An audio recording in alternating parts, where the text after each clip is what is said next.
अध्याय 21। जाना पहचाना फिर भी अजीब। सच तो यह है कि जैसे ही सिद्धार्थ को यह एहसास हुआ कि दूसरी दुनियाएं न केवल खतरनाक थीं बल्कि एक सामान्य घटना थी, और यह कि यह विशाल सीमावर्ती शहर चौराहा नामक एक विशेष स्थान था, उसने पहले ही अनुमान लगा लिया था कि इस प्रकार की घटनाओं से निपटने वाले लोगों के समूह अवश्य होंगे। केवल अकेले भटकने वाले ही नहीं, हालांकि वैसे लोग भी निश्चित रूप से मौजूद थे, बल्कि बड़े, शायद संगठित और पेशेवर समूह भी होंगे। शायद आधिकारिक समूह और संभवतः नागरिक पक्ष के भी कुछ लोग। लेकिन जैसा कि इशिता ने बताया था, इस प्रकार के लोग आमतौर पर आम लोगों के साथ बातचीत नहीं करते थे। दूसरी दुनियाएं साधारण समझ से परे थीं। वे तर्क की अंतिम सीमा थीं, वास्तविकता के प्रतीत होने वाले ठोस पहाड़ में छोटी लेकिन खतरनाक दरारें। अधिकांश लोग उन अजीब क्षणभंगुर दृश्यों की एक झलक देखे बिना ही अपना पूरा जीवन जी लेते थे जो इन दरारों से निकलकर बाहर आ जाते थे। लेकिन उन कुछ दुर्भाग्यशाली लोगों के लिए जो गलती से इसकी एक झलक पा लेते थे, वहां से वापस लौटने का कोई रास्ता नहीं था। इशिता ने शुरुआत से ही उसे यही बताया था। केवल उसी विवरण से सिद्धार्थ बता सकता था कि जो लोग दूसरी दुनिया से निपटते थे, वे आम लोगों को उनके बारे में किसी भी जानकारी के संपर्क में आने से रोकने के लिए किसी भी हद तक चले जाएंगे, जिसमें उनका अपना अस्तित्व भी शामिल था। लेकिन अगर वास्तव में कुछ हुआ होता, तो निश्चित रूप से उनके पास इसका जवाब देने के लिए अपनी प्रणाली होती। सिद्धार्थ ने एक बार फिर ऊपर देखा, खिड़की के पार ठंडी शांत सड़क को घूरते हुए। ईमानदारी से कहूं तो जिन पेशेवरों का तुमने जिक्र किया था, उन्हें प्रतिक्रिया देने में आमतौर पर कितना समय लगता है? उसने असहज महसूस करते हुए पूछा। मुझे पक्का नहीं पता, मुझे सच में याद नहीं आ रहा, लेकिन मुझे लगता है कि यह आमतौर पर तेज होता है। इशिता ने अपने खिलौने वाले भालू को गले लगाते हुए और कुर्सी पर आगे पीछे झूलते हुए कहा। उसके चेहरे पर एक लगभग चिढ़ाने वाला घमंड भरा भाव था। असामान्य स्थितियों को महसूस करने के लिए उनके पास ढेरों तरीके हैं। पूरा चौराहा उनकी निगरानी में होना चाहिए। मेरे सील होने से पहले भी ऐसा ही था, और तब से वे शायद और भी बेहतर हो गए होंगे। सिद्धार्थ ने कुछ नहीं कहा, उसकी आंखें बस गुड़िया की पेंटिंग पर टिकी रहीं। बेशक पेशेवर भी इंसान ही होते हैं। इंसान कभी कभी लापरवाह हो सकते हैं। इशिता ने थोड़ा झेपते हुए जल्दी से बात जोड़ी। हो सकता है कि वे आपके आसपास होने वाली असामान्य चीज़ों को देखने से चूक गए हों, भले ही यहाँ चीज़ें काफ़ी शोर शराबे वाली रही हों। ज्यादा पेशेवर नहीं लगता, सिद्धार्थ ने माथा सिकोड़ते हुए फुसफुसाया। उसने अपनी कनपटी मलते हुए एक ठंडी सांस भरी। तो तुम्हारे अनुसार मेरा पूरा घर मूल रूप से एक दूसरी दुनिया है, और फिर भी कोई दरवाजा खटखटाने नहीं आया? मुझे गंभीरता से संदेह होने लगा है कि ये पेशेवर वास्तव में कितने सक्षम हैं। ऐसा लगता है कि अंत में मुझे खुद ही इससे निपटना होगा। इशिता ने उसे पलकें झपकाते हुए देखा। ओह, क्या ऐसा है? फिर अचानक उत्सुकता के साथ उसने पूछा, तो आपकी क्या योजना है? आप जो कह रहे हैं उससे ऐसा लगता है कि आप उस घाटी और वहां जो भी छिपा है उससे निपटने की योजना बना रहे हैं। ऐसा नहीं है कि मैं इससे निपटना चाहता हूं, सिद्धार्थ ने अपने मुंह के कोने को खींचकर एक गंभीर मुस्कान के साथ कहा, लेकिन मुझे लग रहा है कि यह जल्दी या देर से मुझे फिर से ढूंढ ही लेगा। और इसके अलावा, क्या तुमने खुद ही नहीं कहा था, एक बार जब आपका किसी दूसरी दुनिया से संपर्क हो जाता है तो वापस लौटने का कोई रास्ता नहीं होता? दूसरी दुनिया के साथ मेरी मुठभेड़ शायद उससे बहुत पहले शुरू हो गई थी जितना आप सोचती हैं। खैर, आपकी बात में दम तो है, इशिता ने शिकायत भरे लहजे में स्वीकार किया। दूसरी दुनिया से निपटने वाले बहुत से लोग सिर्फ दुर्भाग्यशाली आम लोगों के रूप में शुरू हुए थे जो चीज़ों में घसीटे गए थे। जहां तक मुझे याद है, दूसरी दुनिया के संपर्क में आने वाले 10 में से लगभग एक व्यक्ति इसका विशेषज्ञ बन जाता है, ज्यादातर इसलिए क्योंकि वे बुरी चीज़ों के साथ फंस जाते हैं। सिद्धार्थ ने उस पर अपनी एक भौं उठाई। 10 में से केवल एक? बाकी 9/10वें हिस्से का क्या होता है? क्या वे बस अपनी सामान्य जिंदगी में वापस चले जाते हैं? इशिता ने अपना सिर पीछे की ओर फेंका। वे मर जाते हैं, बेशक। सिद्धार्थ, वहाँ जीवित बचे लोग भी हैं, हालांकि। इशिता ने सिद्धार्थ के चेहरे के भाव को देखकर जल्दी से बात जोड़ी और घबरा गई। वे हर साल बहुत से लोगों को बचाते हैं, लेकिन खैर, हाँ, मुझे लगता है कि ज्यादा लोग मरते हैं। इशिता, सिद्धार्थ ने चित्रित गुड़िया की ओर देखते हुए कहा। हाँ, अगर तुम नहीं जानती कि क्या कहना है तो तुम हमेशा कुछ न कहने का विकल्प चुन सकती हो। क्या ऐसा है? सिद्धार्थ ने आह भरी और धीरे धीरे डाइनिंग टेबल पर अपनी सीट से उठा। ईमानदारी से कहूं तो जीने या मरने से मुझे ज्यादा फर्क नहीं पड़ता, लेकिन मुझे इन दूसरी दुनियाओं के बारे में और जानने की जरूरत है, उसने सोचते हुए जोर से कहा। अगर वे पेशेवर जिनके बारे में तुमने बात की थी नहीं आ रहे हैं तो मुझे खुद ही उन्हें ढूंढना होगा। आखिरकार तुम्हारी याददाश्त और अनुभव पूरी तरह से भरोसेमंद नहीं हैं। उन्हें ढूंढना है ना? इशिता उसकी टिप्पणी से ज्यादा परेशान नहीं दिखी, वह अभी भी खुशी से मुस्कुरा रही थी। तो फिर क्यों ना आप दूसरी दुनिया की सुरक्षा कंपनियों के विज्ञापनों के लिए पास के टेलीफोन के खंभों की जांच करें। सिद्धार्थ ने उसे अविश्वास की नज़र से देखा। क्या तुम सच कह रही हो? मैं सच कह रही हूँ, इशिता ने मासूमियत से पलकें झपकाईं। वे आसपास संपर्क जानकारी छोड़ते हैं। यह इसलिए है ताकि आपके जैसे लोग जो दूसरी दुनिया की मुठभेड़ में बच गए हैं मदद पा सकें। बेशक आम लोग इसे नहीं देख पाएंगे। वे प्रतीकों को छिपाने के लिए विशेष तकनीकों का उपयोग करते हैं। लेकिन जिन लोगों ने दूसरी दुनिया से संपर्क किया है वे एक प्रकार के आध्यात्मिक जागरण का अनुभव करते हैं, इसलिए संभावना है कि आप उन्हें पहचान लेंगे। वह अचानक रुकी, उसका चेहरा गंभीर हो गया जब उसने सिद्धार्थ को ऊपर से नीचे तक देखा। क्या आपने खुद में कोई बदलाव महसूस नहीं किया है? दूसरी दुनिया के संपर्क में आने के बाद बदलाव? सिद्धार्थ को लगा जैसे उसके अंदर एक झटका लगा हो और उसने जल्दी से पूछा, क्या तुम्हारा मतलब अलौकिक शक्ति जैसी चीज़ों से है? अपने नंगे हाथों से पत्थरों को कुचलने में सक्षम होना, कुछ गहरी सांसों के बाद तलवार के घावों से ठीक होना, लोगों की यादों और विचारों को पढ़ना, या ओह मुझे नहीं पता, मरे हुए लोगों में से वापस जिंदा हो जाना। इशिता उससे फटी आंखों से घूरने लगी, मानो वह किसी एलियन को देख रही हो। क्या? नहीं, ज्यादा से ज्यादा आपको वे चीजें दिखने लगेंगी जो आम लोग नहीं देख सकते। आप जिसका वर्णन कर रहे हैं, क्या आप पक्का इंसान ही हैं? हो सकता है कि आपने अपनी प्रजाति ही बदल ली हो या ऐसा ही कुछ। गंभीरता से, इतने उपन्यास पढ़ना और एनीमे देखना बंद करें। सिद्धार्थ। उसकी प्रतिक्रिया देखकर सिद्धार्थ ने विषय को छोड़ने का फैसला किया।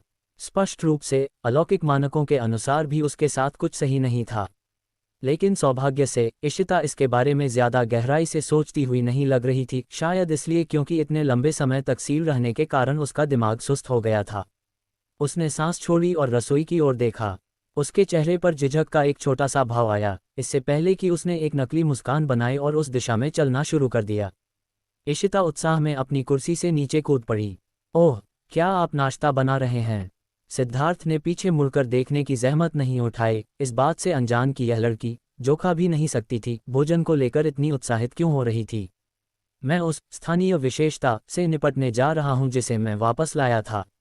इशिता ने बेपरवाही से अपना हाथ हिलाया। ओह, आगे बढ़ो, आगे बढ़ो। फिर अचानक वह जम गई। सदियों तक सील रहने के कारण उसका सुस्त पड़ा दिमाग आखिरकार उस बात को समझ पाया जो उसने कही थी। रुको, किसी दूसरी दुनिया में स्थानीय विशेषताएं कहाँ मिलती हैं? रुको, इशिता चीख पड़ी, जिससे रसोई के दरवाजे तक पहुंचते ही सिद्धार्थ लगभग डर ही गया। आप किस तरह की विशेषता वापस लाए हैं?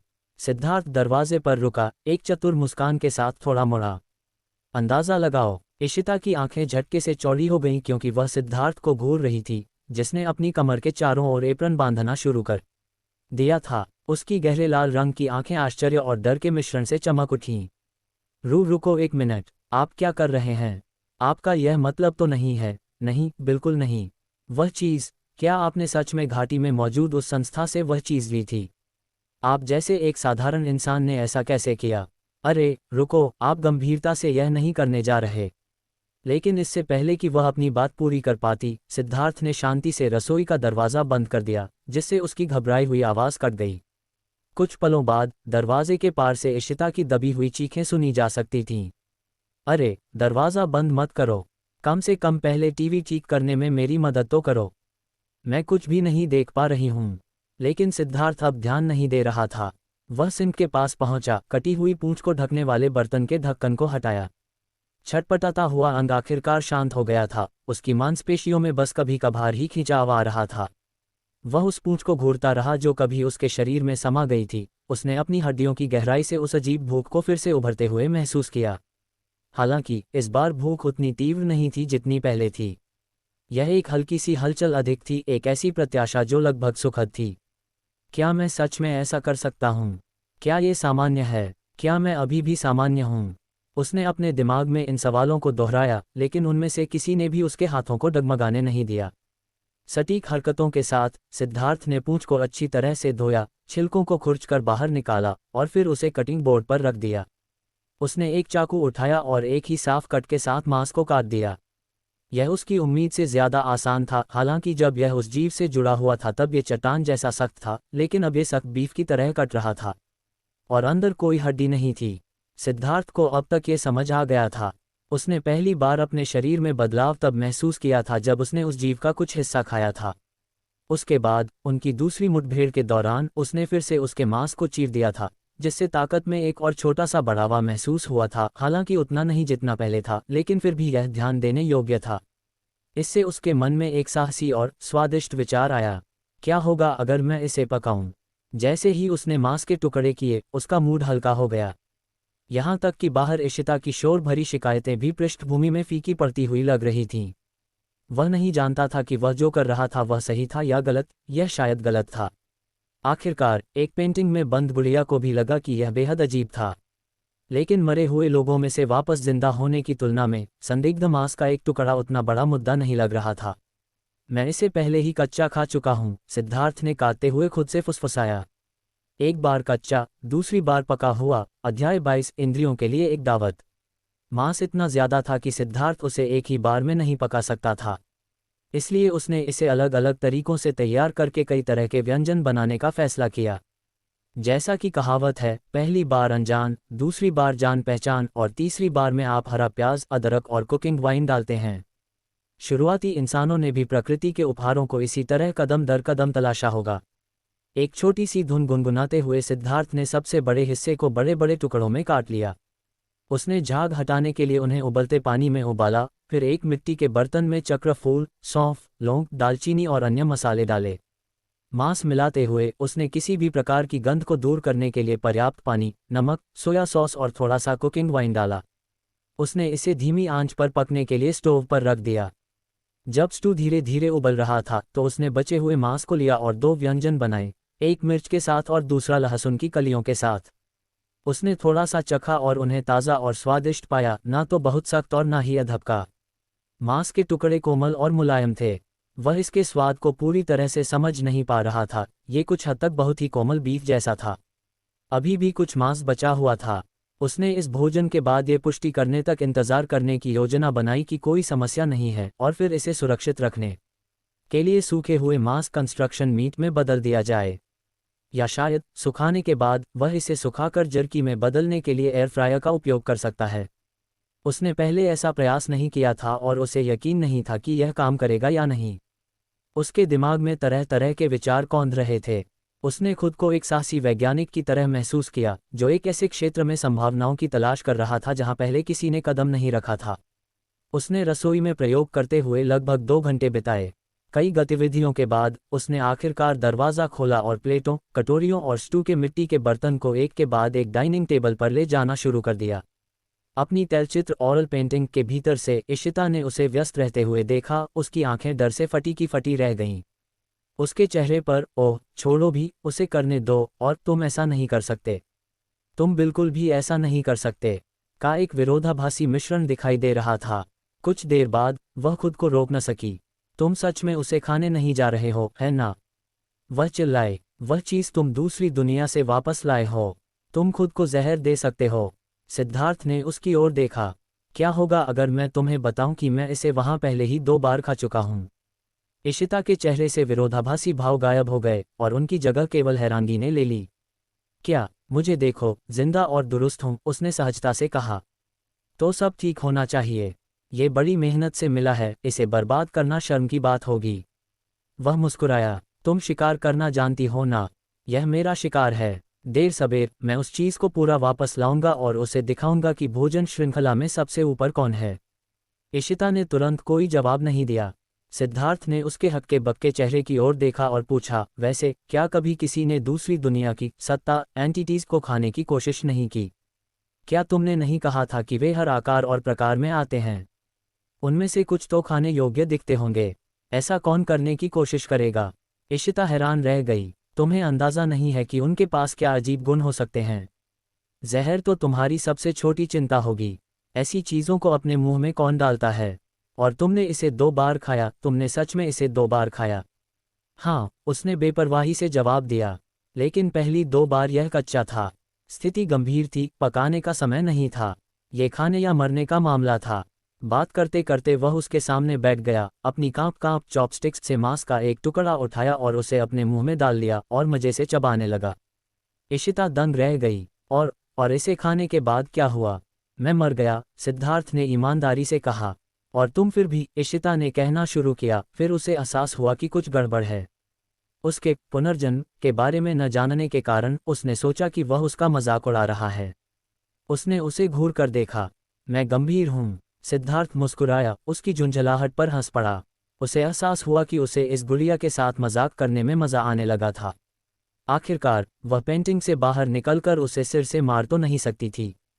उसने अपनी मौत और पुनर्जन्म के बारे में न बताने का फैसला किया।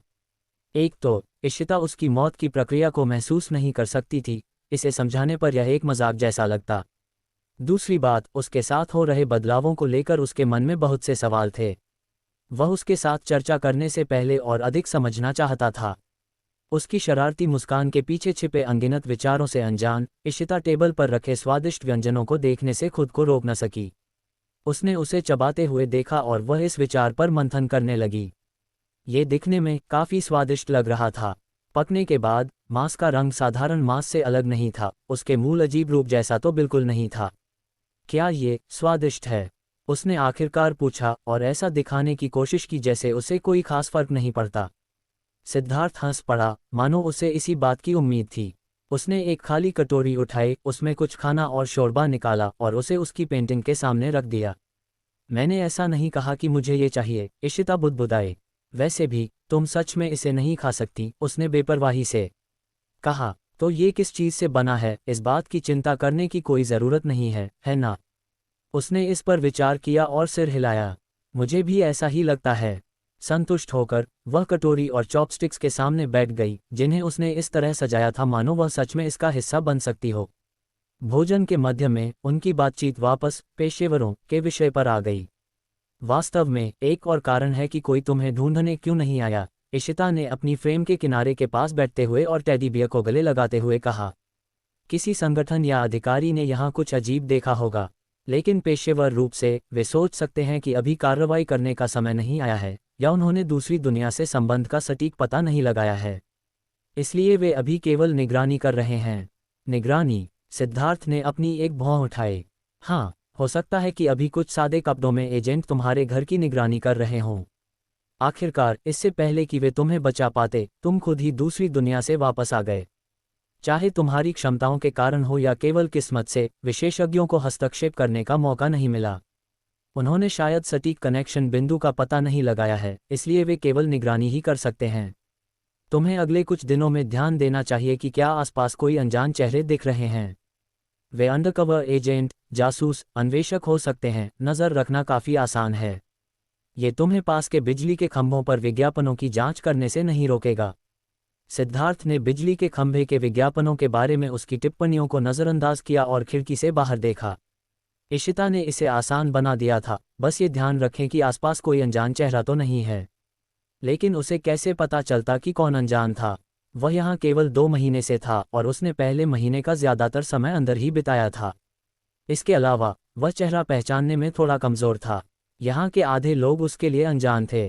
क्या तुम्हें लगता है कि कोने पर मौजूद वह पैनकेक विक्रेता किसी एजेंट जैसा दिखता है?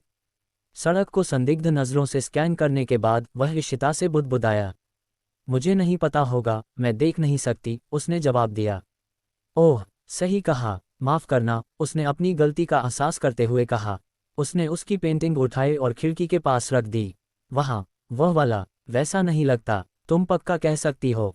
बिल्कुल, वह 50 सेकंड में सॉसेज और अंडे के साथ एक पैनकेक बना सकता है। अगर वह एक एजेंट होता तो उसे इतनी तेज़ी से तेल लगाना भी नहीं आता। सही बात है। उसके बगल वाला आदमी क्या कर रहा है, जो फ़ोन की स्क्रीन ठीक कर रहा है? वह भी नहीं, उसके हाथ बहुत तेज़ चल रहे हैं। अच्छा, तो फिर देखना बंद करो, इशिता ने बीच में टोकते हुए कहा। वहम पालने से कोई फ़ायदा नहीं होगा, और अगर वे असली पेशेवर हैं तो तुम उन्हें नहीं पहचान पाओगे। अनुमान लगाने के बजाय बेहतर होगा कि तुम अगले कुछ दिनों में ज़्यादा बाहर निकलो। तुम दूसरी दुनिया के आभामंडल और के संपर्क में आ चुके हो। अगर तुम करीब जाओगे तो वे पेशेवर तुम्हें तुरंत पहचान लेंगे। हाँ, मुझे लगता है कि तुम सही कह रही हो, सिद्धार्थ ने आह भरते हुए स्वीकार किया। वह उसके तर्क से बहस नहीं कर सकता था। उसने टेबल से बर्तन समेटना शुरू कर दिया। जैसे ही वह मुड़ा, इशिता ने आवाज़ दी, क्या तुम पहले मुझे वापस रख सकते हो? मैं अभी भी खिड़की से टिकी हुई हूँ। उसने गहरी सांस ली, उसकी पेंटिंग लेने के लिए वापस मुड़ा। बहुत परेशान करने वाली बात है, वह धीमी आवाज़ में बुदबुदाया। खैर, अगर तुम जल्दी से मेरे लिए एक शरीर ले आओ तो मैं खुद ही इधर उधर घूम सकती हूँ। डाइनिंग टेबल पर वापस रखे जाने पर उसने अपनी भौहें उठाते हुए पलटकर जवाब दिया। मुझे लगता है कि आज हम एक दूसरे को बेहतर तरीके से जानने लगे हैं, इसलिए मैं फिर से पूछ रही हूँ। सिद्धार्थ को लगा कि उसके मुंह का कोना फड़क रहा है। पहले उसकी भागने की योजना पर चर्चा करते समय इशिता ने कहा था कि वे उस मोर्चे पर सहयोग करने के लिए अभी पर्याप्त परिचित नहीं हैं। उसे उम्मीद नहीं थी कि परिचित की उसकी परिभाषा इतनी लचीली होगी। हम इस बारे में बाद में बात करेंगे, उसने टालते हुए कहा। अभी मेरे पास बहुत काम है, कम से कम मेरे इस व्यस्त समय से निकलने तक। इंतज़ार करो। ठीक है, वह आसानी से सहमत हो गई, हालांकि वह थोड़ी निराश दिख रही थी। लेकिन भूलना मत, वह एक पल के लिए शांत रही, उसे सफाई करते हुए देखती रही। फिर वह फिर से बोल पड़ी, तो अब तुम आगे क्या करने वाले हो? बिजली के खंभों की तलाश में बाहर जा रहे हो। बिजली के खंभों को लेकर तुम्हारा क्या पागलपन है? सिद्धार्थ ने उसे झुंझलाहट भरी नज़र से देखा। मैं ऊपर सोने जा रहा हूँ। जो कुछ भी हुआ है उसके बाद मैं बहुत थक गया हूँ।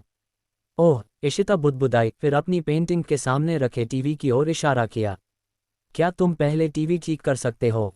सिग्नल अचानक चला गया और देखने के लिए कुछ भी नहीं है। सिद्धार्थ क्षण भर के लिए निशब्द होकर उसे घूरता रहा। एक लंबे सन्नाटे के बाद उसने एक बहुत ही गहरी सांस ली। इस बातूनी लड़की के साथ इतने कम समय में ही वह पहले से ही अपने बेफिक्र अकेले जीवन को याद करने लगा था। अध्याय 23, संदेह। सिद्धार्थ ने टेलीविज़न को जल्दी से एक बार देखा और पाया कि वह बस क्रैश हो गया था। सस्ते स्मार्ट उपकरणों के लिए यह आम बात थी जिनका लंबे समय से उपयोग किया जा रहा हो। एक क्लासिक परिदृश्य, अरे बाप रे, मैं 2 घंटे से बिना रुके काम कर रहा हूँ।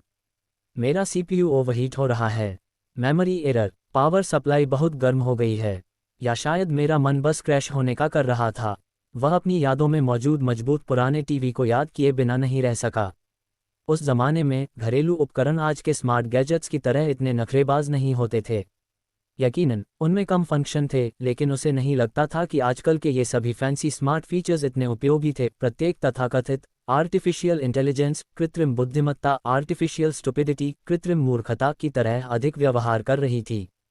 बस इसे प्लग से निकालो, 2 मिनट इंतजार करो और फिर से चालू करो। सिद्धार्थ ने सोचते हुए आराम से टीवी बंद कर दिया। वह इशिता की ओर मुड़ा और बोला, ये चीज़ बहुत भरोसेमंद नहीं है। अगर यह बहुत देर तक चालू रहती है तो क्रैश हो जाती है। तो फिर तुम एक नया टीवी क्यों नहीं ले लेते? इशिता की आंखें तुरंत चमक उठीं। वॉइस कंट्रोल वाला एक टीवी लाओ, फिर मैं खुद चैनल बदल सकूंगी। जब तुम घर पर नहीं होगे तब भी मैं टीवी देख सकूंगी। तुम्हारी मांगें रखने की हिम्मत तो देखो। सिद्धार्थ ने उसकी ओर देखा। ये लड़की जो ऐसे व्यवहार कर रही थी जैसे ये घर उसी का हो, और खुद को मनोरंजन और थोड़ी झुंझलाहट दोनों से घिरा हुआ पाया। तुम मेरे घर में मुफ्त में रह रही हो और मैंने तो कुछ कहा भी नहीं। अब तुम्हें नया टीवी चाहिए। क्या तुम इसके लिए पैसे दे रही हो या कोई मदद कर रही हो? मैं। इशिता ने अपना मुंह खोला और उसका चेहरा वास्तव में थोड़ा लाल हो गया। वह हकलाते हुए बोली, मेरे पास कोई पैसा नहीं है, लेकिन मैं तुम्हें दूसरी दुनिया के बारे में जानने में मदद कर रही हूँ। यह एक सलाहकार कंसल्टेंट होने के बराबर है ना? इस कंसल्टेंट की याददाश्त बहुत अच्छी नहीं है ना? तुम तो ये भी पक्का नहीं कह सकती कि जो तुम कहती हो वह भरोसेमंद है या नहीं, सिद्धार्थ ने कुटिलता से मुस्कुराते हुए कहा। अगर मैं तुम्हें कंसल्टेंट के रूप में रखता हूं तो मुझे तुम्हें सलाह देने के लिए एक और कंसल्टेंट रखना पड़ेगा। इशिता का चेहरा और भी लाल हो गया, लेकिन एक पल के बाद उसे कोई जवाब नहीं सूझा। उसने अपना सिर झुका लिया, उदास हो गई। हालांकि उसका रवैया अच्छा था। लगभग 3 सेकंड तक उदास रहने के बाद वह खुश हो गई और सिद्धार्थ की ओर देखा। खैर, एक बार जब तुम मुझे यहाँ से बाहर निकाल दोगे, चाहे तुम जैसे भी करो, मैं तुम्हें पैसे वापस चुकाने के लिए काम करूंगी। और चूंकि तुम भविष्य में दूसरी दुनिया से निपटोगे, मैं तुम्हारी मददगार बन सकती हूँ। मैं तुम्हारे लिए लड़ सकती हूँ। ये तो उपयोगी होना चाहिए, है ना? सिद्धार्थ ने वास्तव में इस बारे में नहीं सोचा था। वास्तव में उसने इस पर विचार ही नहीं किया था कि अगर इशिता वास्तव में एक दिन पेंटिंग से बाहर आ गई तो क्या होगा। उसने उसकी बातों पर अपनी एक भौं उठाई। तुम सच में? अरे, मुझे कम मत समझो। मैं इशिता हूँ, एलिस की पुतली डॉल्स में से एक। इशिता ने अपनी कमर पर हाथ रखे और अपनी कुर्सी पर खड़ी हो गई, खुद से बेहद संतुष्ट दिख रही थी। जीवंत पुतलियों को आशीर्वाद प्राप्त होता है। दूसरी दुनिया में मैं उन तथाकथित अन्वेषकों या आत्मा जासूसों से बहुत ज्यादा शक्तिशाली हूँ।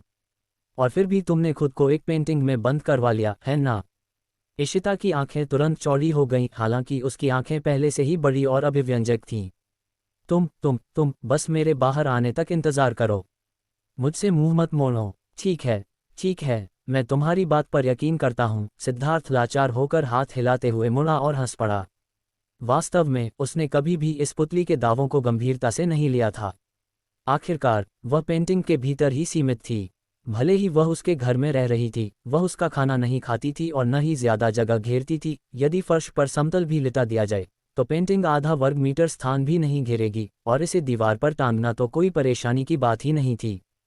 टीवी देखने के अलावा वह मुश्किल से ही किसी संसाधन की खपत करती थी, और उसके साथ बातचीत करना मनोरंजक हो सकता था। इसके अलावा उसने उसे दूसरी दुनिया के बारे में काफ़ी जानकारी प्रदान की थी। जहां तक कर्ज चुकाने के लिए काम करने या पेंटिंग से बाहर निकलने के बाद उसकी साथी बनने की उसकी बातों का सवाल था, वह इसे एक ईमानदारी भरी पेशकश के रूप में ले सकता था। टीवी स्क्रीन फिर से जल उठी। सिद्धार्थ ने रिमोट उठाया, कुछ बटन दबाए और एक साधारण सा धारावाहिक सोप ओपेरा ढूंढ लिया। इशिता टीवी कार्यक्रमों को लेकर ज्यादा नखरेबाज नहीं थी। आखिरकार वॉलपेपर को घूरने से तो सूखते हुए पेंट को देखना भी ज्यादा दिलचस्प था। लेकिन तभी जैसे ही सिद्धार्थ ने टीवी स्क्रीन की ओर देखा, अचानक उसके दिमाग में एक विचार आया, एक ऐसी बात जिस पर उसने पहले ध्यान नहीं दिया था। इशिता, वह मुड़ा, पेंटिंग में मौजूद पुतली लड़की की ओर देखते हुए बोला। हाँ, मुझे याद है तुमने कहा था कि तुम लंबे समय से उस पेंटिंग में बंद हो, है ना? हाँ, बहुत लंबे समय से। मुझे तो ये भी याद नहीं है कि मैं इसमें कब आई थी। तो फिर तुम आधुनिक चीज़ों के बारे में इतना सब कैसे जानती हो? सिद्धार्थ ने गंभीरता से पूछा। यहाँ तक कि तुम वॉइस कंट्रोल स्मार्ट टीवी के बारे में भी जानती हो। उसने उसकी कहानी में एक विसंगति ढूंढ ली थी, लेकिन यह जरूरी नहीं था कि यह कोई बड़ी समस्या हो। इसके कई संभावित स्पष्टीकरण हो सकते थे। उदाहरण के लिए, वह पास के लोगों के सपनों को देखकर दुनिया के बारे में जान सकती थी, या शायद इस घर में आने से पहले उसे अन्य आधुनिक घरों में टांगा गया हो।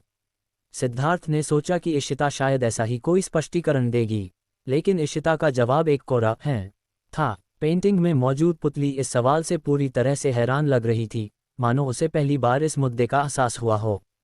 काफी देर तक खाली नजर से घूरने के बाद उसने धीरे से अपना सिर घुमाया। मुझे नहीं पता क्यों। तुम्हें नहीं पता क्यों? सिद्धार्थ हैरान दिखा। खैर, मैं सच में बहुत लंबे समय से इस पेंटिंग में फंसी हुई हूँ, सच में शायद दशकों से।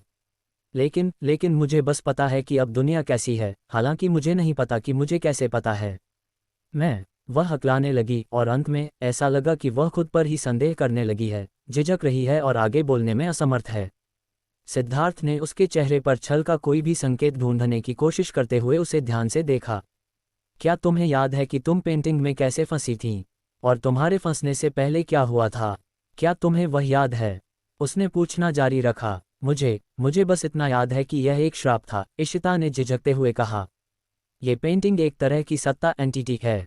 मुझे इससे निपटना था, लेकिन इसके बजाय मैं इसके अंदर फंस गई। लेकिन सटीक बातें धुंधली हैं। और मेरे फंसने से पहले, उससे पहले। पुतली धीरे धीरे शांत हो गई, जैसे बिखरी हुई यादों ने उसके विचारों को उलझा दिया हो। उसने अचेत अवस्था में याद किया, और न जाने कितने समय के बाद वह आखिरकार धीरे से बुदबुदाई, मानो किसी सपने में हो। मैं एलिस के छोटे से घर से इशिता हूँ, एलिस की पुतलियों में से एक। उसने ऊपर देखा, उसके पूरे चेहरे पर घबराहट साफ दिख रही थी। सिद्धार्थ, मुझे बस इतना ही याद है। सिद्धार्थ ने गहराई से माथा सिकोड़ा। उस पल में अनगिनत संभावनाओं ने उसके दिमाग को भर दिया, डरावनी से लेकर षड्यंत्रकारी और बिल्कुल बेतुकी तक, लेकिन कोई भी भरोसेमंद नहीं लग रही थी। आखिरकार इशिता के आसपास के रहस्य को सुझाने के लिए उसके पास कोई सबूत या सुराग नहीं था। इशिता विशेष रूप से असहज दिख रही थी। उसने अपनी बाहों में टेडी बियर को कसकर भींच लिया, आलीशान खिलौने को तब तक दबाया जब तक वह विकृत नहीं हो गया। क्या मेरा दिमाग खराब हो गया है? सिद्धार्थ ने अपने दिमाग में कौंध रहे षड्यंत्रकारी सिद्धांतों को खारिज कर दिया। फिर उसने इशिता की ओर देखा और हास्यास्पद संभावनाओं की संभावना को 10% बढ़ा दिया। अगर याद नहीं आ रहा तो खुद पर याद करने का दबाव मत डालो। कम से कम अभी इसके बारे में मत सोचो। उसने हल्की सी आह भरी और अपना सिर हिलाया। शायद इतने लंबे समय तक फंसे रहने से तुम्हारी यादें धुंधली हो गई हैं। सच में? इशिता झिझकी, फिर उसने सिर हिलाया और थोड़ा राहत महसूस करती हुई दिखी। सिद्धार्थ उलझन में पड़ गया। 1 मिनट रुको। ये जानकर कि उसकी याददाश्त और तर्क खराब हो सकते हैं, उसे राहत क्यों मिल रही है? क्या इसका मतलब यह नहीं है कि उसका दिमाग सच में खराब हो गया है? क्या मैंने अभी जो कुछ भी कहा उससे उसे सच में कोई सांत्वना मिली? वह क्षण भर के लिए उलझन से भर गया था, लेकिन उसे यह स्वीकार करना पड़ा कि इशिता की वर्तमान प्रतिक्रिया ने उसके मन के कुछ संदेहों को कम कर दिया था। ईमानदारी से कहें तो, अगर इस पुतली ने अपने आधुनिक ज्ञान के लिए कोई सटीक स्पष्टीकरण दिया होता तो उसे और भी ज्यादा संदेह होता। इसके बजाय उसकी वास्तविक उलझन ने उसे अधिक पारदर्शी बना दिया। ये सोचते हुए उसने अपना सिर हिलाया और दूसरी मंजिल की सीढ़ियों की ओर बढ़ते हुए सहजता से कहा, तुम नीचे रहो और टीवी देखो। मैं सोने के लिए ऊपर जा रहा हूँ। इशिता ने अपना हाथ हिलाया। ठीक है, तुम जाओ। सिद्धार्थ डाइनिंग रूम से निकला और ऊपर चला गया। उस रात के अंधेरे में डूबी घाटी में बिताए अपने समय से जमा हुई थकान को लेकर वह अपने बेडरूम की ओर बढ़ते हुए जमाए लेने लगा। वह वास्तव में थक चुका था और उसे नींद आ रही थी। अच्छे भोजन के बाद उसकी सुस्ती और बढ़ गई थी। ये निश्चित रूप से उचित आराम का समय था। हालांकि जैसे ही वह अपने बेडरूम के दरवाजे पर पहुंचा, वह खुद को रोक न सका और गलियारे के अंत की ओर देखने लगा। वहां उसकी दृष्टि की रेखा में चुपचाप खड़ा हुआ वह दरवाजा था जो कभी किसी अज्ञात शक्ति द्वारा सील कर दिया गया था। गलियारे के अंत वाला कमरा, ये वही जगह थी जहां उसने पहली बार इशिता को ढूंढा था। सिद्धार्थ ने थोड़ा माथा सिकोड़ा। उसके दिमाग में एक विचार आया और वह दरवाजे की ओर बढ़ गया। जब वह वहां पहुंचा तो उसने ध्यान दिया कि दरवाजे के हैंडल की स्थिति बदल गई थी। कब्जे, हिंज और हैंडल ने आपस में जगह बदल ली थी, जो उस सही विन्यास से मेल खाती थी जिसे उसने आखिरकार दरवाज़ा खोलने के लिए ढूंढा था। एक पल की झिझक के बाद उसने हाथ बढ़ाकर हैंडल को पकड़ा और उसे धीरे से घुमाया। एक हल्की सी क्लिक के साथ, जो दरवाज़ा कभी खोलना असंभव था, अब घर के किसी भी अन्य दरवाजे की तरह आसानी से खुल गया। उसने दरवाजे को पूरा खोल दिया और अंदर का दृश्य उसके सामने आ गया। एक साधारण और सामान्य व्यवस्था। दरवाजे के बाईं ओर दीवार से सटा हुआ एक सिंगल बेड और एक बेडरूम टेबल रखी थी। दाईं ओर दीवार से सटी हुई एक अलमारी, एक मेज और एक कुर्सी थी। लकड़ी के पुराने फर्श के तख्ते थोड़े फीके लग रहे थे और दीवारें हल्के नीले रंग के वॉलपेपर से ढकी हुई थीं। मेज के ऊपर एक खिड़की थी जिससे होकर तेज धूप अंदर आ रही थी, जिससे पूरा कमरा एक गर्म चमक से भर गया था। और दरवाजे के ठीक सामने वाली दीवार पर, जहां इशिता की पेंटिंग टंगी हुआ करती थी, अब एक दर्पण शीशा था। शीशे में सिद्धार्थ ने अपने चेहरे के लगातार हैरान होते भावों को देखा। अध्याय 24, दर्पण में परछाई। ये कमरा पहले ऐसा नहीं था। सिद्धार्थ को इस बात का एहसास तुरंत हो गया। उसे भली भांति याद था कि जिस कमरे ने कभी इशिता को कैद कर रखा था, वह कैसा दिखता था। खाली, बंजर, फर्नीचर का एक टुकड़ा भी नहीं, यहाँ तक कि एक कुर्सी भी नहीं। वहां दरवाजे के ठीक सामने वाली दीवार पर केवल एक तैलचित्र ऑयल पेंटिंग टंगा हुआ था। लेकिन अब अंदर विभिन्न प्रकार के फर्नीचर सजाए गए थे और दरवाजे के सामने वाली दीवार पर एक शीशा टंगा हुआ था। उसके दिमाग में संदेह और घबराहट की एक कौंध उभरी, लेकिन सिद्धार्थ को कमरे में किसी खतरनाक आभामंडल और आग का एहसास नहीं हुआ। बेशक वह जानता था कि यह तथाकथित खतरे का एहसास अजीब लगता था, लेकिन मौत के साथ कई बार सामना होने के बाद उसे वास्तव में लगा कि उसने खतरे को भांपने की एक कला विकसित कर ली है। और यहाँ उसे लगा कि उसके सामने का कमरा सुरक्षित था। वह कुछ सेकंड के लिए दरवाजे पर हिचकिचाया, फिर अंदर कदम रखा। कमरे में सब कुछ बिल्कुल सामान्य लग रहा था। जब उसने प्रवेश किया तो कोनों से भाले लिए हुए कोई राक्षस नहीं निकले, न ही ऊपर से कोई आग का बर्तन गिरा। खिड़कियों से धूप धीरे धीरे छनकर आ रही थी और हवा ताज़ा थी, जिसमें सड़न या संदिग्ध गंध का कोई संकेत नहीं था। सिद्धार्थ ने कमरे का अच्छी तरह से निरीक्षण किया, ये पुष्टि करते हुए कि फर्नीचर और सजावट केवल साधारण वस्तुएं थीं। आखिरकार वह दरवाजे के सामने वाले शीशे के सामने आकर खड़ा हो गया। उसके अनुभव में शीशे आमतौर पर दरवाजों के ठीक सामने नहीं रखे जाते थे, आंशिक रूप से वास्तु सिद्धांतों के कारण, और इसलिए भी क्योंकि दरवाजे के सामने वाला शीशा रात में प्रवेश करने वाले व्यक्ति को आसानी से चौंका सकता था। लेकिन उसे यकीन नहीं था कि इस आयामी होटल, डायमेंशनल होटल में ऐसे रीति रिवाज लागू होते हैं या नहीं। उसे बस ये लगा कि दरवाजे के ठीक सामने वाले शीशे ने उसे थोड़ा डरावना एहसास दिया। और यह डर सिर्फ इसलिए नहीं था क्योंकि इशिता की पेंटिंग मूल रूप से यहाँ टंगी हुई थी, बल्कि इसलिए भी था क्योंकि शीशे में परछाई अजीब लग रही थी। यह एक अकथनीय विचित्रता थी। शीशा कमरे को वैसा ही परावर्तित कर रहा था जैसा वह था, कुछ भी गलत नहीं लग रहा था। सिद्धार्थ ने काफी देर तक उसकी जांच की, लेकिन वह अपनी घबराहट के कारण का पता नहीं लगा सका। जितना अधिक वह देखता, उतना ही अधिक उसे संदेह होता, आखिर क्या गलत था। क्या ऐसा था कि शीशे में वस्तुओं का आकार और स्थिति बहुत थोड़ी सी बदल गई थी, जो नग्न आंखों से दिखाई नहीं दे रही थी? क्या रोशनी और परछाइयों में कुछ गड़बड़ थी, या शीशे में कुछ ऐसा था जो वास्तव में कमरे में नहीं था? उसने एक पल के लिए विचार किया, फिर हाथ बढ़ाकर अपनी उंगली से शीशे की सतह को धीरे से छुआ। एक ठंडे एहसास ने उसका स्वागत किया, और जहां उसने छुआ था वहां से पानी जैसी लहरें फैल गईं। एक ही पल में लहरों के साथ साथ परछाई भी चकनाचूर हो गई।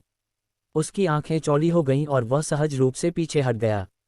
एक सेकंड से भी कम समय में शीशा बिल्कुल काला हो गया था, कमरे का प्रतिबिंब लहरों में विलीन हो गया था, और स्याही जैसी गाढ़ी अंधेरी कालिमा ने पूरे शीशे के फ्रेम को भर दिया था।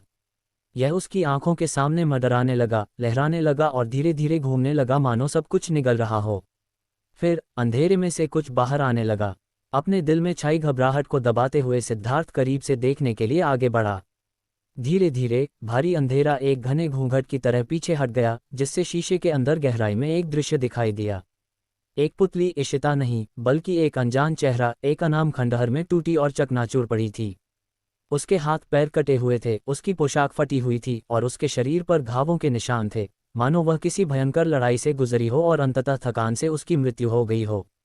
हैरान होकर सिद्धार्थ ने अपनी आंखें चौड़ी कर लीं, शीशे में और अधिक देखने की कोशिश की। ऐसा लगा कि शीशा उसके विचारों का जवाब दे रहा है। अंधेरे में दृश्य धीरे धीरे बदल गया। उसने ध्यान दिया कि परिप्रेक्ष्य पीछे हट रहा था, झुक रहा था, एक व्यापक दृश्य दिखा रहा था। उसने गिरी हुई पुतली के आसपास के माहौल को देखा, खंडहरों का एक और भी बड़ा विस्तार। शास्त्रीय खंभे, ढह चुकी पत्थर की दीवारें और अलंकृत छज्जे सब टूटकर अंधेरे की कीचड़ जैसी अराजकता में गिर गए थे। पुतली के अंगों के कई टुकड़े चारों ओर बिखरे हुए थे, मानो कोई संदेश दे रहे हों। इस युद्ध के कारण यहाँ सब कुछ नष्ट हो गया था। अचानक इशिता द्वारा पहले कही गई एक बात उसके दिमाग में गूंज उठी। जीवंत पुतलियों को आशीर्वाद प्राप्त होता है, दूसरी दुनिया में मैं उन तथाकथित अन्वेषकों या आत्मा जासूसों से बेहतर लड़ सकती हूँ। क्या ये जीवंत पुतलियाँ सच में इतनी शक्तिशाली होती हैं? सिद्धार्थ खुद से बुदबुदाए बिना न रह सका।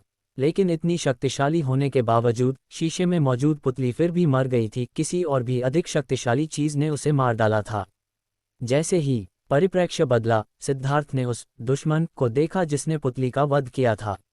एक विशाल छाया। वह नहीं जानता था कि वह क्या था, बस इतना जानता था कि वह बहुत बड़ा था, पुतली के आकार से लगभग 10 गुना। उसकी रूपरेखा मोटे तौर पर मानव जैसी थी, लेकिन ऐसा लग रहा था कि उसकी पीठ पर मुने हुए एक दूसरे पर चढ़े हुए पंख थे। वह भी खंडहरों के बीच गिरा हुआ पड़ा था। उसके विशाल शरीर का एक हिस्सा कीचड़ की तरह पिघल गया था, जो खंडहरों के आसपास के अराजक अंधेरे और पुतली के अंगों के बिखरे हुए टुकड़ों के साथ मिल गया था। बचा हुआ शरीर विकृतियों और क्षति से भरा हुआ था। सिद्धार्थ यह नहीं बता सकता था कि उस विशाल छाया पर विकृतियां पुतली द्वारा पहुंचाई गई थीं या वह हमेशा से वैसी ही दिखती थी। आखिरकार वह चीज शुरुआत से ही अमूर्त लग रही थी। लेकिन एक बात का वह अंदाजा लगा सकता था, वह पुतली और पंखों जैसी दिखने वाली वह विशाल छाया एक साथ नष्ट हुए थे। जैसे ही उसने और अधिक विवरण देखने की कोशिश की, उसकी आंखों के सामने का दृश्य एक बार फिर पानी की तरह लहरा उठा। अंधेरे की गहराई में सब कुछ बिखर गया और विलीन हो गया। पर्दे जैसा भारी अंधेरा उमड़ा और फिर शीशे के फ्रेम के किनारों की ओर पीछे हट गया। आंख झपकते ही सिद्धार्थ के सामने का शीशा एक बार फिर साधारण हो गया, जो कमरे को परावर्तित कर रहा था। वह खाली नजरों से घूरता रहा, फिर उसने शीशे को कुछ और बार थपथपाया और छुआ, लेकिन फिर कभी किसी असामान्यता को सक्रिय नहीं कर सका। अभी वह सब क्या था? शायद हाल ही में अजीब चीजों से निपटने से उसकी स्वीकार करने की क्षमता बढ़ गई थी। उसे वह डरावना दृश्य भयावह नहीं लगा, बल्कि वह केवल इस बात को लेकर बहुत उत्सुक था कि उसने क्या देखा था। क्या शीशे में दिखा दृश्य वास्तव में घटित हुआ था? वह मृत पुतली कौन थी? वह विशाल छाया क्या थी जो उसके साथ नष्ट हो गई थी? वह खंडहर कहाँ था? और यह सब उसके सामने इस घर में क्यों दिखाई दिया? गहराई से माथा सिकोड़ते हुए सिद्धार्थ ने विचार किया और एक और सवाल के बारे में सोचने से खुद को न रोक सका। क्या शीशे में दिखाया गया दृश्य इशिता से संबंधित था? मृत पुतली इशिता जैसी नहीं दिखती थी। हालांकि उसका चेहरा पहचानने योग्य नहीं था, लेकिन वे आकर्षक सुनहरे बाल इशिता से बिल्कुल अलग थे। लेकिन किसी वजह से जब उसने उस पुतली को देखा तो सिद्धार्थ नीचे टीवी देख रही तैलचित्र में बंद लड़की के बारे में सोचने से खुद को न रोक सका। कुछ पल बाद उसने अपना ध्यान समाप्त किया। उसने दीवार पर लगे शीशे की ओर देखा, फ्रेम को पकड़ने के लिए हाथ बढ़ाया और ये देखने की कोशिश की कि क्या वह इसे उतारकर कहीं और ले जा सकता है। शीशा बिल्कुल भी नहीं हिला, मानो वह दीवार में ही जुड़ा हुआ हो। कुछ प्रयासों के बाद उसने हार मान ली। वह मुड़ा और दरवाजे की ओर बढ़ा, लेकिन कमरे से बाहर निकलने से पहले वह अचानक वापस मुड़ा। उसकी नज़र तेजी से पूरे कमरे पर फिर गई। सब कुछ वैसा ही था, शीशा बदला नहीं था। सिद्धार्थ ने माथा सिकोड़ा और दरवाज़ा बंद कर दिया। 2 या 3 सेकंड के बाद उसने अचानक फिर से दरवाज़ा खोल दिया, मानो कमरे को सतर्क होने से पहले ही पकड़ने की कोशिश कर रहा हो। कमरा अपरिवर्तित रहा। वह दरवाजे पर खड़ा रहा, हाथ दरवाजे के हैंडल पर था, संदिग्ध नज़रों से कमरे में झांक रहा था और थोड़ा मूर्ख महसूस करने लगा था। कई बार पुष्टि करने के बाद उसने आखिरकार दरवाजे से छेड़छाड़ बंद कर दी, लेकिन वह अपने बेडरूम में वापस नहीं गया। इसके बजाय वह तेजी से नीचे डाइनिंग रूम में चला गया। डाइनिंग टेबल के ऊपर टीवी देख रही इशिता ने पास ही हलचल सुनी। उसने फ्रेम के किनारे से देखने के लिए अपनी गर्दन उठाई। अरे सिद्धार्थ, क्या तुम सोने नहीं जा रहे थे? नींद नहीं आ रही क्या? तुम्हें तो पता ही है मैं तुम्हें सोने की कहानी नहीं सुना सकती। अभी भी वही बेफिक्र और अत्यधिक फैमिलियर व्यवहार। सिद्धार्थ ने कुछ नहीं कहा, वह बस इशिता के सामने बैठ गया और उसे ध्यान से देखने लगा, मानो किसी चीज़ का बारीकी से निरीक्षण कर रहा हो। इससे आखिरकार पेंटिंग में मौजूद पुतली को थोड़ा असहज महसूस होने लगा। तुम मुझे ऐसे क्यों घूर रहे हो? इशिता पीछे हट गई। मैं तुम्हें बता दूं, मुझे पता है कि मैं काफ़ी सुंदर हूं, लेकिन तुम्हारे और एक 2 डायमेंशनल चरित्र के साथ का कोई भविष्य नहीं है। इशिता की बातों ने सिद्धार्थ द्वारा तैयार की जा रही बातचीत को पूरी तरह से पटरी से उतार दिया। मैं यहाँ किसी गंभीर विषय पर बात करने आया हूँ। उसने 2 बार अपना गला साफ किया, जबरन विषय को वापस मोड़ा। क्या तुम्हें याद है कि वह कमरा कैसा दिखता था जहाँ तुम पहले दीवार पर टंगी हुई थीं? हाँ, इशिता ने एक पल के लिए सोचा और स्वाभाविक रूप से उत्तर दिया। वहाँ कुछ भी नहीं था, बिल्कुल खाली। मैं अपने सामने एक दरवाज़ा देख सकती थी और कोने में वॉलपेपर पर फफूंदी लगी थी और वह उखड़ रहा था और तुमने उसे ठीक नहीं किया था। सिद्धार्थ ने सिर हिलाया। कम से कम इस मामले में इशिता की याददाश्त उसकी अपनी याददाश्त से मेल खाती थी। दूसरा सवाल उसने जारी रखा, क्या तुम्हें कोई ऐसी जगह याद है जो किसी खंडहर जैसी दिखती हो, जिसमें कई शास्त्रीय खंभे, ढह चुकी पत्थर की दीवारें और अलंकृत छज्जे हों? पूरी जगह अंधेरे में डूबी हुई है। वहाँ एक पुतली है, इससे कोई फर्क नहीं पड़ता कि वह तुम हो या नहीं। बहरहाल एक पुतली जो वहाँ बहुत दर्दनाक तरीके से मरी थी, जिसके हाथ और पैर हर जगह टूटे हुए पड़े थे। इशिता तुरंत सिकुड़ गई। ये तो बहुत डरावना लग रहा है। यह मत सोचो कि यह डरावना है या नहीं, बस मुझे बताओ कि क्या तुम्हें ऐसा कोई दृश्य याद है? नहीं, उसने बिना किसी झिझक के जवाब दिया। अध्याय 25, सपने में लोमड़ी। इशिता की प्रतिक्रिया नकली नहीं लग रही थी। जब से सिद्धार्थ ने इस पुतली के साथ बातचीत करना शुरू किया था, उसने कभी भी उसे गैर ईमानदार नहीं पाया था। उसकी कही और की गई हर बात में एक तरह की शुद्ध ईमानदारी झलकती थी, मानो उसका दिमाग किसी ठोस चीज़ से भरा हो। या तो वह एक बेहतरीन अभिनेत्री थी या फिर वह वास्तव में पूरी तरह से बेखबर थी। सिद्धार्थ ने सावधानीपूर्वक पहले विचार को अपने पास रखा, लेकिन उसका झुकाव दूसरे विचार की ओर अधिक था। इसके बाद उसने इशिता को उस मृत पुतली के रूप रंग का वर्णन किया जिसे उसने देखा था, साथ ही उस विशाल छायादार राक्षस के बारे में भी बताया जो उसके साथ ही नष्ट होता हुआ प्रतीत हुआ था। उसकी प्रतिक्रिया अभी भी वही थी, मुझे नहीं पता। माथा सिकोड़ते हुए सिद्धार्थ गहरे सोच में डूब गया। अरे, तुम अचानक मुझसे ये सब पूछने क्यों आ गए? क्या तुम सोने के लिए ऊपर नहीं जा रहे थे? इशिता पूछे बिना न रह सकी। वह एक पल के लिए हिचकिचाया, लेकिन उसने उसे ऊपर के कमरे में हुए बदलावों के बारे में बताने का फैसला किया। इसमें उसका कोई रहस्य शामिल नहीं था और यह इशिता से भी संबंधित हो सकता था। इस बारे में बात करने से रहस्य सुझाने में मदद मिल सकती थी। ऊपर वाले कमरे में कुछ हुआ है। सिद्धार्थ ने ऊपर जाने पर जो कुछ भी देखा था वह सब कह सुनाया। इस बार इशिता ने हैरानी की बात यह रखी कि उसने कोई बकबक नहीं की। जैसे जैसे वह सुनती गई, उसकी गहरे लाल रंग की आंखें चौड़ी होती गईं, और जब उसने बात खत्म की तो आखिरकार एक लंबा वाव निकालने से पहले वह काफ़ी देर तक खाली नज़र से घूरती रही। सिद्धार्थ को तुरंत लगा कि उसे ये सब बताने से कुछ भी सुझाने में मदद नहीं मिलने वाली थी। लगता है कि तुम्हें भी नहीं पता कि क्या चल रहा है, उसने आह भरते हुए कहा। मुझे लगता है कि तुमने वह शीशा पहले कभी नहीं देखा। कभी नहीं देखा, कोई अंदाज़ा नहीं है। इशिता ने आत्मविश्वास से सिर हिलाया, फिर जल्दी से जोड़ा, लेकिन मुझे लगता है कि तुम्हारा घर अजीब से और अजीब होता जा रहा है। तुम्हें मुझे बताने की ज़रूरत नहीं है, मैं भी ऐसा ही महसूस करता हूँ। सिद्धार्थ ने फिर से आह भरी। एक दरवाज़ा खोलो तो न जाने कहाँ पहुँच जाओ। कमरे अचानक अपना फर्नीचर बदल लेते हैं, शीशे न जाने कब की और न जाने क्या क्या परछाइयाँ दिखाते हैं। ये सोचने के लिए कि मैं कभी इस जगह को काफ़ी रहने योग्य मानता था। उफ़! इशिता उसके चेहरे को बिना पलक झपकाए घूर रही थी। उसकी शिकायतें सुनने के बाद वह एक पल के लिए झिझकी। तो क्या तुम बाहर जाने की योजना बना रहे हो? अब यहाँ नहीं रहने वाले? उसने तुरंत जवाब नहीं दिया, लेकिन उसे स्वीकार करना पड़ा कि उसने इस पर विचार किया था। आखिरकार वह कभी कभार मिलने वाले डरावने शीशे, रहस्यमयी फर्नीचर, संदिग्ध उपकरणों या पेंटिंग में फंसी बातूनी पुतली को सहन कर सकता था। खुद मौत से न डरते हुए वह इसे जीवन में कुछ रोमांच जोड़ने के रूप में ले सकता था। लेकिन ये तथ्य कि एक दरवाज़ा खोलने पर वह किसी दूसरी दुनिया में पहुंच सकता था, एक वास्तविक समस्या थी। यह ऐसी चीज़ नहीं थी जिसे वह आसानी से नज़रअंदाज कर सके। सिद्धार्थ के लिए दूसरी दुनिया में प्रवेश करने के बारे में सबसे दर्दनाक हिस्सा खतरा नहीं था, ये वापस लौटने में सक्षम होने की अनिश्चितता थी। बस इसी बात ने उसे गंभीरता से कहीं और जाने पर विचार करने पर मजबूर कर दिया। ये देखते हुए कि वह शांत रहा, इशिता बोलने से पहले कुछ देर के लिए चुप रही। खैर, अगर तुम्हें कोई नई जगह मिलती है तो पहले मुझे बता देना, ठीक है? मुझे उनके पड़ोस में ले जाने का कोई रास्ता ढूंढना, और मैं तुम्हें उनके घर की कीमतें कम करने में मदद करूंगी। सिद्धार्थ हैरान रह गया। मैं तो बस उस समय मजाक कर रहा था। क्या तुम्हें इस बात की चिंता नहीं है कि इससे पुतलियों के पूर्वजों और तुम्हारी बहनों का अपमान होगा? मैंने अभी इस पर गहराई से विचार किया और मुझे लगता है कि तुम्हारी योजना में बहुत दम है, इशिता ने ईमानदारी से कहा। इसके अलावा अगर मैं तुम्हें घर की कीमतें कम करने में मदद करती हूँ तो इससे मुझे तुम्हारे यहाँ रहने देने का कर्ज चुकाने जैसा हो जाएगा, है ना? उसे अचानक एहसास हुआ कि वह इस बात से चिंतित थी कि अगर वह बाहर चला गया तो वह उसे पीछे छोड़ सकता है। लेकिन उसने इस ओर इशारा नहीं किया, केवल अपना सिर हिलाया। चलो अभी इस बारे में बात नहीं करते। ये सिर्फ एक विचार है, मैंने अभी तक वास्तव में जाने का फैसला नहीं किया है। चिंता मत करो, अगर मैं जाऊंगा भी तो तुम्हें अपने साथ ले जाऊंगा। एक पेंटिंग ज्यादा जगह नहीं घेरती।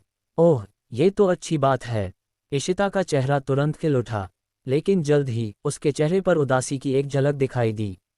वह पुतली जिसे तुमने शीशे में देखा था, क्या उसकी आंखें बंद थीं? मुझे ऐसा नहीं लगता, सिद्धार्थ ने याद किया। तुम ऐसा क्यों पूछ रही हो? इशिता उदास दिख रही थी। जब एक जीवंत पुतली नष्ट हो जाती है, अगर उसकी आंखें बंद हैं तो इसका मतलब है कि उसकी आत्मा एलिस के बगीचे में वापस आ गई है, जहां हमारा पुनर्जन्म होगा। लेकिन अगर उसकी आंखें अभी भी खुली हैं तो वह अभी भी वहां है। वह एक पल के लिए स्तब्ध रह गया। अचानक उसे अपने जल्दबाजी में दिए गए जवाब पर पछतावा हुआ। उसे पहले पूछ लेना चाहिए था। हम ये भी नहीं जानते कि शीशा कहाँ का दृश्य दिखा रहा था, उसने कुछ पल के सन्नाटे के बाद धीरे से कहा। लेकिन चूंकि वह शीशे में दिखाई दी, शायद उसका इस घर से कोई संबंध हो। शायद एक दिन हम उसे ढूंढ लेंगे। अभी के लिए इसके बारे में ज्यादा मत सोचो, तुम खुद अभी यहाँ फंसी हुई हो। ठीक है, मुझे लगता है, इशिता ने आह भरी। कभी कभी कोई बहन बाहर जाती है और संपर्क टूट जाता है। हम आखिरकार फिर मिलेंगे। हाँ, हम फिर मिलेंगे। सिद्धार्थ को अचानक लगा कि यह पुतली उतनी बेफिक्र नहीं थी जितना उसने सोचा था।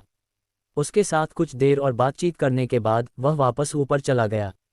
वह गलियारे के अंत वाले कमरे में रुका, एक बार फिर अंदर झांका ताकि यह पुष्टि हो सके कि सब कुछ वैसा ही था जैसा पहले था। ये तय करते हुए कि वहां रुकने की कोई ज़रूरत नहीं है, वह मुड़ा और अपने बेडरूम में चला गया। पर्दे खींचकर बंद करते हुए वह बिस्तर पर लेट गया। काफ़ी समय तक वह करवटें बदलता रहा, आराम नहीं कर पा रहा था। हालांकि उसके शरीर की ऊर्जा खत्म हो चुकी थी, लेकिन उसका दिमाग शांत होने से इनकार कर रहा था। विचार उसके दिमाग में अंतहीन रूप से घूम रहे थे, तूफान में उठने वाली लहरों की तरह एक दूसरे पर गिर रहे थे। इशिता की स्थिति, रात के आसमान के नीचे की वह अजीब घाटी, इस दुनिया से परे की दुनिया का ज्ञान, लोमड़ी लड़की जो उसे भागने के लिए कहते हुए अपनी मानसिक स्थिति बनाए रखने की पूरी कोशिश कर रही थी, और उसका अपना पुनर्जन्म। उसका दिमाग इनमें से किसी भी चीज़ को छोड़ने को तैयार नहीं था। वह नहीं जानता था कि नींद आने से पहले वह कितनी देर तक उस बेचैन स्थिति में पड़ा रहा। सोने के बाद भी उसका दिमाग एक अशांत भंवर बना रहा, जो उसके विचारों की गहरी गहराइयों में घूम रहा था। मानो किसी धुंधले सपने में उतरते हुए वह खुद को गहराई और गहराई में फिसलते हुए महसूस कर सकता था। धुंध के पार वह अपनी यादों की झलकियां देख सकता था, जैसे किसी पुरानी फिल्म के दृश्य। उसकी गर्दनों में अस्पष्ट आवाज़ें गूंज रही थीं, लेकिन कोई भी इतनी स्पष्ट नहीं थी कि समझ आ सके। धीरे धीरे वे फुसफुसाहटें फीकी पड़ गईं और उसने खुद को एक शांतिपूर्ण सन्नाटे में डूबते हुए पाया। सिद्धार्थ अपने सपने में बिना किसी उद्देश्य के भटक रहा था, एक धुंधले बादलों से भरे आसमान के नीचे एक अकेली आकृति। वह एक विशाल बंजर मैदान में चल रहा था और दूरी पर एक छोटी सी पहाड़ी थी जो अंधेरे में मुश्किल से ध्यान देने योग्य थी। उसे ऐसा लग रहा था मानो वह इस पहाड़ी के आसपास न जाने कब से भटक रहा हो। मन में कोई गंतव्य नहीं, स्वयं की कोई स्पष्ट भावना नहीं। वह तो ये भी नहीं जानता था कि वह कौन था। फिर उसकी आंख के कोने से किसी चीज ने उसका ध्यान खींच लिया। इस रंगहीन दुनिया में चांदी की एक चमक। स्वाभाविक रूप से वह उसकी ओर बढ़ा। हर कदम के साथ रोशनी तेज होती गई जब तक कि अचानक वह उसके सामने आकर खड़ा नहीं हो गया। एक चांदी जैसी सफ़ेद लोमड़ी। वह वहां पड़ी थी, जंगल में सो रही थी। कम से कम 2 या 3 मीटर लंबी, उसका शरीर शानदार था, सुरुचिपूर्ण, शांत और सुंदरता में लगभग अलौकिक। एक हल्की सी हवा ने उसके आसपास की लंबी जंगली घासों को हिला दिया, जिससे उसकी चांदी जैसी फर धीरे से लहराने लगी। फिर भी वह नहीं जागी। वह कई बड़ी पूंछों से घिरी हुई शांति से लिपटी रही। कुछ उसकी देह के नीचे दबी हुई थीं, जबकि अन्य किसी कंबल की तरह उसके शरीर पर ढकी हुई थीं। सिद्धार्थ अपने सामने मौजूद लोमड़ी को फटी आंखों से घूरता रहा। उसे यह समझने में ज्यादा समय नहीं लगा कि वह सपना देख रहा था, और इससे भी महत्वपूर्ण बात यह थी कि वह इसके प्रति सचेत था। एक पल के लिए वह हिचकिचाया। फिर अपना साहस जुटाते हुए उसने हाथ बढ़ाया और उसके अगले पंजे को छुआ। फॉक्सी, क्या ये तुम हो? कोई जवाब नहीं मिला। सफ़ेद लोमड़ी सोती रही, उसके हाथ के नीचे बिल्कुल स्थिर। उसने फिर से आवाज़ दी, इस बार थोड़ा तेज, और यहाँ तक कि उसकी एक पूंछ को धीरे से खींचा भी। फिर भी वह नहीं जागी। ऐसा नहीं था कि वह बस सो रही थी, नहीं, ऐसा महसूस हो रहा था मानो किसी चीज़ ने उसकी इंद्रियों को पूरी तरह से रोक दिया हो। सिद्धार्थ ने माथा सिकोड़ा, सब कुछ समझने के लिए पीछे हटा। ये लोमड़ी उसके सपने में क्यों थी? वह जानता था कि सोने से पहले उसका दिमाग उलझा हुआ था, जो दूसरी दुनिया में फंसी इसी लोमड़ी के विचारों से भरा था। लेकिन यह किसी साधारण सपने जैसा महसूस नहीं हो रहा था। किसी तरह वह महसूस कर सकता था कि फॉक्सी वास्तव में यहाँ थी, न कि केवल उसकी कल्पना का कोई भ्रम। फिर उसे अचानक एक एहसास हुआ। उसने अपने दाहिने हाथ की ओर देखा। उसकी उंगली की नोक से खून की एक छोटी सी बूंद रिसकर बाहर आई थी, और उस जगह के आसपास दांतों के हल्के निशान अभी भी देखे जा सकते थे। ये फॉक्सी का काटा हुआ वही निशान था जब उसने उससे चॉकलेट छीनी थी। अपने भोजन की रक्षा करने की अपनी स्वाभाविक प्रतिक्रिया में उसने उसे थोड़ा काट लिया था। जैसे ही उसने उस निशान को घूरा, एक याद फिर से ताज़ा हो गई। घाटी में वापस उसने किसी अजीब संबंध के माध्यम से उसकी सोच, उसकी यादों की संक्षिप्त झलकियां देखी थीं। क्या ये खून की वजह से हो सकता है? उसने जोर से सोचा। एक तरह से यह समझ में आ रहा था। उसने अंदाज़ा लगाया कि उसके सपने में उसका दिखाई देना इस तथ्य से जुड़ा हो सकता है कि उसने उसके खून की थोड़ी सी मात्रा निगल ली थी। लेकिन अगर यह सच था, तो बारिश में मौजूद वह मेढक या मांस से बना वह विकृत राक्षस यहाँ क्यों दिखाई नहीं दिया? आखिरकार उन्होंने भी तो उसका खून पिया था, फॉक्सी की तुलना में बहुत ज्यादा। इससे पहले कि वह उस सोच में और आगे बढ़ पाता, उसने माहौल में एक अचानक बदलाव महसूस किया। उसके पीछे घास में से एक धीमी, उपहास भरी खिलखिलाहट गूंज उठी। वह आवाज़ अजीब तरह से जानी पहचानी थी। वह तेजी से मुड़ा, उसका दिल जोर से धड़क रहा था। वहाँ घास से बाहर झांकता हुआ एक पिक्चर फ्रेम था।